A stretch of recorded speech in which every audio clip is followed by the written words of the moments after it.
Cette pâtisserie martiniquaise que tu ne connais sûrement pas fait pourtant partie de notre histoire. Je vais te parler du potin.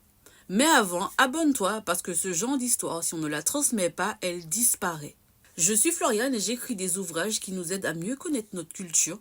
Tu peux d'ailleurs taper Floriane Luc sur Amazon si tu veux en savoir plus. Alors, ce potin, revenons à lui. Il s'agit d'un petit gâteau de riz caramélisé qu'on appelle aussi potin d'amour ou potin de riz. C'est en réalité l'adaptation d'une spécialité anglaise arrivée en France au XVIIIe siècle, le pudding. À l'origine, le pudding était composé de graisse de bœuf, d'écorce de citron confite, de raisin de Corinthe, de jaune d'œuf, de pain de mie trempé, d'andoulet et du sucre. En 1742, un chef français critique violemment la recette anglaise et lance un défi. Créer une version française du pudding, histoire de ne pas laisser l'honneur à la nation angloise. Le pudding devient alors très populaire en France et les cuisiniers venus de la France hexagonale le transportent dans les îles.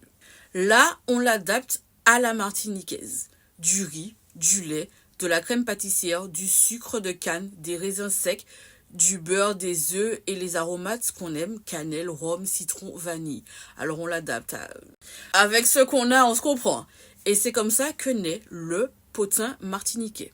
Peut-être que c'est cette recette d'origine qui a inspiré à la fois le potin et le pudding martiniquais, enfin j'imagine. En tout cas, voilà comment une recette anglaise est devenue une spécialité martiniquaise avant de tomber progressivement dans l'oubli. Aujourd'hui, elle mérite d'être connue et partagée. Et donc, j'ai une dernière question. Connaissais-tu le potin de riz ?